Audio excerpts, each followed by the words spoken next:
Hey guys, Comic Boom here to review Catwoman #1. Now I know I'm a little bit behind on this issue, but in reviewing this, about a week, but I don't care. I wanted to review it. I really loved it. I was in Thai Lake for a while there. I reviewed Batman 50.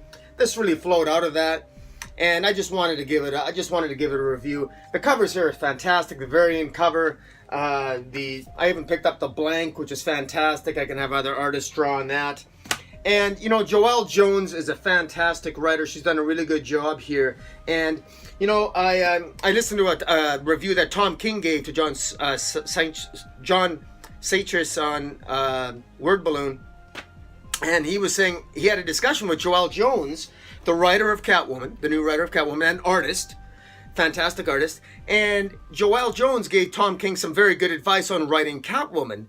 And because it's obvious that in Tom King's early writings of Catwoman, and it's still the case where he puts Catwoman on a pedestal. Very clearly, Tom King put Catwoman on a pedestal. It was always, whenever Catwoman got involved with anything during the first 50 issues of Batman, Catwoman was always the one that would save Batman. She was winning her fight against Talia al Ghul. She's the one who defeated the Joker. She's always the one that seems to come in to save the day often, and that's fine. But he put her too much on a pedestal, and Joelle Jones, it basically was alluding to that when Joelle Jones, the advice that she gave Tom Jones on writing Catwoman, according to Tom King himself, was that Joelle said, look, don't forget that at heart, Selina is still a thief. She's still a thief at heart. And that's very important advice for Tom King to realize, because we love these characters, and sometimes if we put them too much on a pedestal, we might lose the essence of who they actually are, and we face the danger of changing them into maybe who we want them to be, as opposed to traditionally what they actually are, or who they actually are. And you know, you can see that that Joelle Jones, she really captures the fun side of Selina Kyle in this. Now, you got to remember, this flows right out of Batman 50. Selina is depressed. She has basically left Batman. She's basically been convinced, basically from her best friend, Holly Robinson, and also by her interaction with the Joker and her own interactions with Batman, that she feels that perhaps Batman's going to lose his mojo if they get married, and maybe it's better that they just part, and that, you know, matrimony is not a great thing for Batman. At least that's the mindset right now flowing out of Batman 50. I've got issues with that, but the fact of the matter is, that leads into the mindset in this one here with the opening issue. And Selina Kyle finds herself in a new city. She's not in Gotham. She's basically got her own apartment, and she's gambling. It's almost like she's trying to find a new niche, trying to find a new life, so to speak. But she still has her Catwoman persona. But the kicker here is that there are other Catwomen. There's basically copycats, women impersonating Catwoman all over the place, and they're murdering police officers, and they're committing a lot of crimes in Catwoman's name, and Catwoman's name is really becoming under a lot of scrutiny, and she's on the radar of the police, and of course, obviously, Selina Kyle doesn't like that, and Selina Kyle hasn't put her mind to doing something about it, because frankly, it's clear that she's depressed. She's depressed, and she's still heartbroken over the breakup of her and Batman, flowing out of Batman 50. And it's in the middle of this issue when she gets a parcel from Alfred delivering her final things, that she finally breaks down, and she's had enough, and she's got to get her life back, and she's going to finally confront what the hell's going on in her life and who these people are that are impersonating her. And that's where it gets interesting. Joelle Jones' art here in this issue is truly, I mean, it's really fantastic. And guys, for those of you that are wondering what kind of a writer Joelle Jones is, because we already know she's a fantastic artist. I mean, you can look at the cover here, it's fantastic. You look randomly at the art throughout, it's really, really good stuff. I mean, it's almost, Joelle Jones sort of has she's got a gritty, almost darker crime noir feel to it, but a modern day crime noir, gritty, darker art to this particular Catwoman style. I mean, look at the art here, and the way she sets the tone for the story. Does does an amazing job, excellent job. She draws, I mean, absolutely beautiful. Selina Kyle's beautiful. Let me just give you a quick note here.